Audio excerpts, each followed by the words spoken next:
আসসালামু আলাইকুম। আজকে আমি আপনাদের সাথে আলোচনা করব কিভাবে আয়ন ইলেকট্রন পদ্ধতিতে জারণ বিজারণ সমতা করা যায়। সো এই কয়টা বিক্রিয়া পড়লে আশা করি এই চ্যাপ্টারটা খুব ইজিলি হবে শেষ হয়ে যাওয়ার কথা। সো আলটিমেটলি দেখেন এখানে 8টা বিক্রিয়ার মতো লিখছি আমরা। একটা বিক্রিয়াকে আমি যদি দুইটা ভাগে ভাগ করি তাহলে এখানে 4টা হচ্ছে KMnO4 আর একটা হচ্ছে K2Cr2O7। সো আর বাকি সব সিএম সবগুলো দেখো H2SO4 সব জায়গায় তোমার দেওয়া আছে। আর বাকি তো এখানে তোমাদের একটা বাই প্রোডাক্ট হিসাবে কাজ করতেছে। সো আলটিমেটলি আমরা আজকে এই গোটা বিক্রিয়া থেকে প্রতিদিন আমি একটা একটা করে বিক্রিয়া নিয়ে আলোচনা করবো আর কি। তো শুরু করতেছি আজকের লেকচারটা।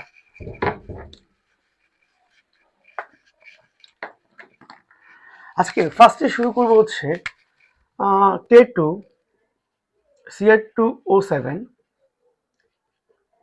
FeSO4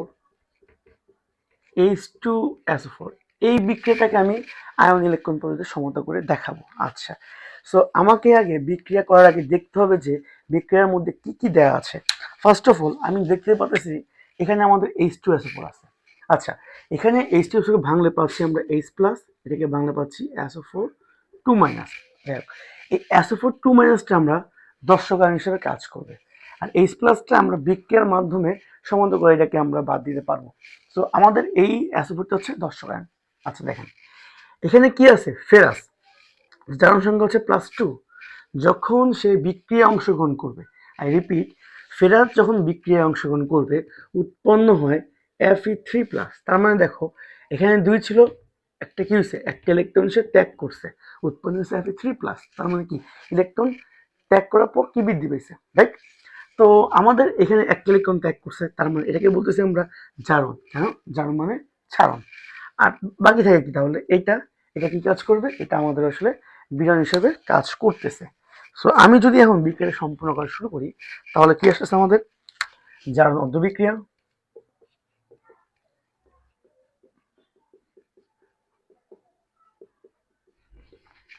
কি বলতেছি আমরা, এই যে Fe2+ ছিল একটা ইলেকট্রন সে ত্যাগ করে Fe3+ এ পৌঁছে গেছে, এটা হচ্ছে আমাদের জারণ বিক্রিয়া। বিজারণ বিক্রিয়াটা আমি একটু অন্যভাবে ট্রাই করব। বেসিক্যালি আমাদের বইয়ে একরকম করে দেওয়া আছে, বাট আমি একটু অন্যভাবে করি, আমি একটু ভেঙে ভেঙে করি যাতে আমার ভুল হওয়ার সম্ভাবনা চান্স কম থাকে। কেন এখানে আমার খুব প্যাচ লাগে যে আমি একবার এক লাইন করতে না গিয়ে আমি 2-3 লাইন বেশি করলো যেটা আমার এখানে আমি শিওরিটি পাচ্ছি যে আমার 100% এটা ঠিক আছে। ওকে, দেখেন তাহলে আমি বলতেছি কি K2Cr2O7 এটা দেওয়া আছে। আচ্ছা, এটাকে যদি আমি ভাঙি বা ভেঙে ফেলি উৎপন্ন হবে K+Cr2O7 2 মাইনাস। পটাশিয়াম দুইটা আছে দেখে এখানে দুইটা নিলাম আমরা। এবার আসি এটা নিয়ে কাজ করবো আমরা। Cr2O7 2 minus. আচ্ছা, এখানে একটু কাজ করি। আমরা পড়ে আসছিলাম যে, খেয়াল করো একটু কিছুদিন আগে K2Cr2O7 যা ক্রোমিয়ামের জারণ সংখ্যা বের করবো কত আসে, যদি 0 ধরি পটাশিয়াম আছে 2 × 1 প্লাস এটা যদি আমি x ধরি বা 2x minus 2 × 7, ultimately x equal আসে আমাদের +6। ক্রোমের জারণ সংখ্যা আসে আমাদের +6। আমাদের বইয়ে একটা চার্ট আছে, সেখানে দেখবা ক্রোমিয়াম বেসিক্যালি এখানে তোমার 6+ থাকে, সে 3টা ইলেকট্রন সে গ্রহণ করতে পারবে, উৎপন্ন হবে Cr3+। আমি আবার বলি, আমাদের বইয়ে একটা সুন্দর চার্ট আছে যে আয়ন ইলেকট্রন পদ্ধতি শুরুর আগে একটা বই হাজিনাক স্যার বলো, কবির স্যার বলো, সবগুলো বইয়ে একটা চার্ট দেওয়া আছে। এখানে দেওয়া আছে ক্রোমিয়াম 6টা ইলেকট্রন, মানে তার জারণ সংখ্যা 6, সে 3টা ইলেকট্রন গ্রহণ করতে পারবে, উৎপন্ন হবে Cr3+। তার মানে এখানে আমি সেভাবে লিখি 3টা ইলেকট্রন সে ত্যাগ করতেছে, গ্রহণ করতেছে, সরি, উৎপন্ন হচ্ছে Cr3+। কিন্তু কথা হচ্ছে স্যার আমাদের ক্রোমিয়াম ছিল এখানে একটা, এখানে ক্রোমিয়াম কয়টা আছে আমাদের, 2টা। তাই এখানে আমি কয়টা হবে, 3 দোকানে 6, এখানে 2টা ক্রোমিয়াম হয়ে গেল, কাজ শেষ। তারপরে আমাদের দেখতে হবে অক্সিজেনের সমতা করতে হবে। অক্সিজেনের সমতা করার জন্য আমি পানি যোগ করব। আমি কি বললাম, অক্সিজেনের সমতার জন্য আমি পানি যোগ করতেছি। অক্সিজেন কয়টা আছে আমাদের, 7টা, 7টা আমি পানি যোগ করলাম। কিন্তু এখানে দেখতেছি আমরা 7টা আবার 7 দোকানে 14টা হাইড্রোজেন উৎপন্ন হয়ে গেল। তো এই পারে সমতা করার জন্য 14টা H+ দিব। আমি যখন শুরু করছিলাম তখন বলছিলাম যে এই যে এখানে H+ আছে না, এটা আমরা বিক্রিয়ার সমতার মাধ্যমে শেষ করতে পারবো না, এই যে সেই সমতা করে ফেলতেছে।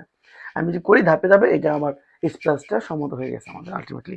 আচ্ছা দেখেন তাহলে এখন যদি আমি কাজ করি এই Cr2 এটা কাটে গেল, কাটে গেলে থাকতেছে আমাদের কি K2Cr2O7 6টা electron 14H plus 2K plus 2Cr3 plus 7H2O। এটা হচ্ছে আমাদের বিক্রিয়া, এটাকে আমি দিলাম হচ্ছে 2 নাম্বার, এটাকে দিলাম হচ্ছে আমি 1 নাম্বার। এখন আমাদের বইয়ে কিভাবে লেখা আছে, আমাদের বই জাস্ট এই লাইনটা লেখা আছে। এখন যারা ভালো পারি তার জন্য ইজ ফাইন, আর যারা আমার মতো খুব দুর্বল স্টুডেন্ট তার জন্য আমি হচ্ছে ভেঙে ভেঙে করলে এবং তাদের ভুলের চান্সটা খুব কম থাকবে আলটিমেটলি। আচ্ছা যাই হোক, এখন আমরা কাজ করব। দেখেন এখানে কয়টা সিলিকন, 6টা, এখানে কয়টা আছে, 1টা। তাই আমি কাজ করবো কি,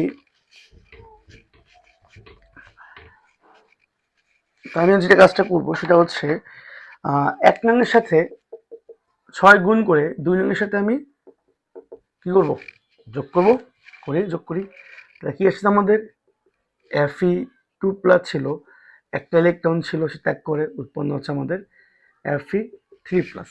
যেহেতু আমি 6 গুণ করছি 6 6 6 নিয়ে আসলাম, আর বাকি যা আছে তা লিখে দিই। K2Cr2O7 6টা electron 14H plus 2K plus 2Cr3 plus 7H2। আচ্ছা, তো আমি এখন এগুলাকে কি করবো, এখন দেখি আমরা এই 6টা চলে গেল, চলে গিয়ে থাকতেছে আমাদের 6Fe2 প্লাস K2Cr2O7, আচ্ছা 14H প্লাস, তারপর থাকতেছে 6Fe3 plus 2K plus 2Cr3 plus, বাবা রে 7H2 লিখলে কিন্তু আমি পাগল হয়ে গেলাম। দেখেন এখন এটা হচ্ছে আমাদের বিক্রিয়ার কাজ শেষ। তো আমাদের একটা বাদ ছিল না, দর্শক আয়ন SO4 2-, এখন লিখে রাখবেন দর্শক আয়ন যোগ করে, দর্শক আয়ন যদি যোগ করি তাহলে কি হচ্ছে, এখন দর্শক আয়ন কোথায় কোথায় যোগ করব, মনে রাখতে হবে যেখানে যেখানে আমাদের এই যে আয়ন পাবা সেখানে সেখানে আমাদের দর্শক আয়ন যোগ করতে হবে। তার মানে এখানে আমাদের আয়ন আছে Fe2 প্লাস। আচ্ছা দেখো Fe2 প্লাস সাথে আমি যদি SO4 2- যোগ করি উৎপন্ন হবে কি FeSO4, তো সেই FeSO4 দর্শক আয়ন আমি যোগ করে ফেললাম, এখানে 6টা আছে থেকে 6টা লিখে দিলাম। ঠিক অনুরূপভাবে বাকিগুলো আমাদের এভাবে করতে হবে। দেখেন তারপর তো এখানে যোগ করার কোনো প্রশ্ন না, Cr2O7। আচ্ছা এখানে একটু কাজ আছে, H প্লাস দেওয়া আছে, তো H প্লাস সাথে সালফার যোগ করলে কি উৎপন্ন হয় আমাদের H2SO4। আচ্ছা হাইড্রোজেন কয়টা আছে, 14টা আছে, এখানে কয়টা আছে আমাদের 2টা অলরেডি। তো এখানে আমি কি করব, যদি 2টা আছে তাহলে যে আমরা এখানে হচ্ছে 7টা হচ্ছে যোগ করে দিলাম। আর এখানে যদি দর্শক এটাকে আমি একটু অন্য কাজে লিখি তো সুবিধা অবস্থায়, এই যে ঠিক আছে। আচ্ছা তারপরে দেখি আমরা যাই, এখানে একটু কাজ আছে, দেখো F এর সাথে যদি আমি SO4 যোগ করি কাজটা কি 3 সাথে ওর জারণ সংখ্যাটা ওকে দিবে, ওরটা দিবে ওকে, তাহলে উৎপন্ন হয় কি আমাদের FeSO4 ওর হচ্ছে 2 ওর হচ্ছে 3, আর কয়টা আছে আমাদের 3টা 6টা আছে, এখানে অলরেডি 2টা আছে, 6কে 2 ভাগ করলে 3। গুড, তারপরে যাচ্ছি আমরা ওই যে পয়েন্টটাও সেম, K প্লাস দেওয়া আছে, সো এটাকে আমি বলতে পারি হচ্ছে K2SO4, আর এখানে 2টা অলরেডি 2টা চলে আসছে। সেম পয়েন্টটা Cr3 প্লাস সেম Cr2SO4, এখানে 3 চলে আসবে, আর ক্রোমিয়াম 2টা আছে প্লাস 7H2। এটাই হচ্ছে আমাদের আয়নীয় কেমিক্যাল পদ্ধতি জারণের সমতা বিধান। এটাই হচ্ছে আমাদের একদম মানে পুরো বিক্রিয়া প্রসেস করলে এই পর্যন্ত আসবে। আচ্ছা এটা হচ্ছে আমরা করলাম হচ্ছে একভাবে, মানে পুরা সুন্দরভাবে পুরো ব্যাখ্যা সহ করলাম, পরীক্ষা 3 মার্কে এটা আসবে। আমি নেক্সট ভিডিওতে আরো কয়েকটা আলোচনা করব। তো ব্যাপারটা হচ্ছে স্যার আমরা হচ্ছে অনেক সময় এমসিকিউ বা তোমাদের কিছু অ্যাডমিশন কোশ্চেন আসে শর্ট করে কিছু করার জন্য, তো এক লাইনে কিভাবে সলভ করে সেই ট্রিক্সটা আমি দেখাচ্ছি এখন। আচ্ছা এক লাইনে কিভাবে সলভ করি খেয়াল করো, আমি এবার এক লাইনে সলভ করার জন্য কিছু ট্রিক্স রাখছি। এক নাম্বারটা হচ্ছে লিখে দাও। এক নাম্বারটা হচ্ছে আমরা তুল্য সংখ্যা এক্সচেঞ্জ করব।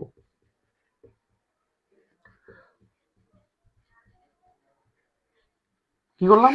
এক নাম্বার যেটা থাকবে সেটাকে তুল্য সংখ্যা আমি এক্সচেঞ্জ করবো, মানে জারণের তুল্য সংখ্যা আমি বিজারণকে দিব, বিজারণের তুল্য সংখ্যা আমি জারণকে দিব।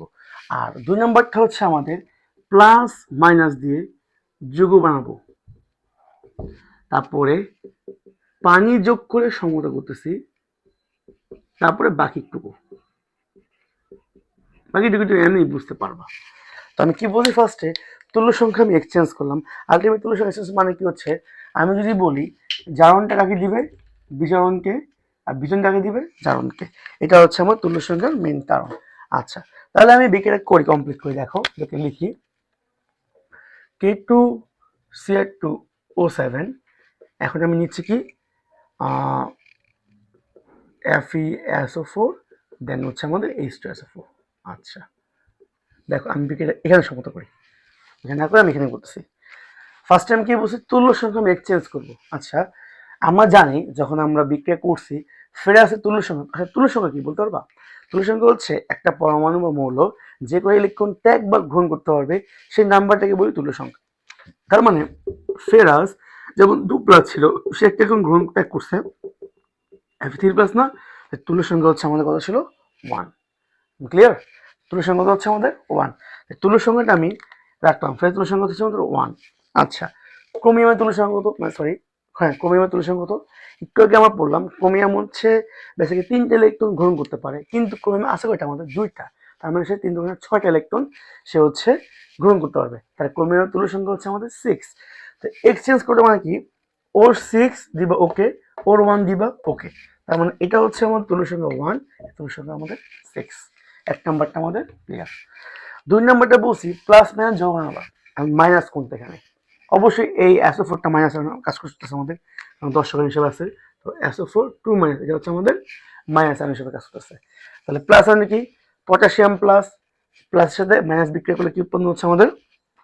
কি উৎপন্ন বলতো? K2SO4। তো K2SO4 পটাশিয়াম 2টা, পটাশিয়াম 2টা আছে। ক্লোরিনের সাথে যদি SO4 বিক্রিয়া করি, Cr2SO4 3 উৎপন্ন হচ্ছে আমাদের। ঠিক আছে, আমি বলতে পারি। তাহলে দেখো ক্রোমিয়াম 2টা আছে, ক্রোমিয়াম 2টা আছে, শেষ, এটা আমাদের কাজ শেষ। এখন দুই নাম্বারটা কি আছে স্যার? দুই নাম্বারটা আছে অক্সিজেন। অক্সিজেনের সমতা করার জন্য কি করতে পারি আমরা? অক্সিজেন সমতা করার জন্য আমি পানি যোগ করলাম। আচ্ছা, অক্সিজেন আছে কয়টা? 7টা। 7টা আমি এখানে বসে দিলাম। 7 হাইড্রোজেন কয়টা হলো আমাদের? 14টা। তো 14টা এখানে যদি আমি 7 বসে দিই, দেখো এটার সমতা হয়ে গেছে। 14 হাইড্রোজেন, 14 হাইড্রোজেন, 4টা অক্সিজেন, 4টা অক্সিজেন হয়ে গেল। 3 নাম্বারটা ক্লিয়ার। এখন বাকি কি থাকে? Ferrous sulphate. তো ফেরাস যখন বিক্রিয়া অংশগ্রহণ করে, আমি যদি ফেরাস কি হয় 3+ হয় আলটিমেটলি, এখানে কি হবে? FeSO4, এখানে 2, এখানে 3। তো দেখো তো এইটা আর এটা কি মিলছে কিনা আমাদের, আলটিমেটলি কোনো কিছু মানে সমস্যা হচ্ছে কিনা? দেখো একদম মিলে গেছে। আচ্ছা, এটাই হচ্ছে আমাদের মানে শর্টকাটে তুমি যদি চাও এক লাইনে জারণ বিজারণ আমরা সমতা বিধান করতে পারবো। তো আজকে এই পর্যন্ত, ধন্যবাদ সবাইকে, আসসালামু আলাইকুম।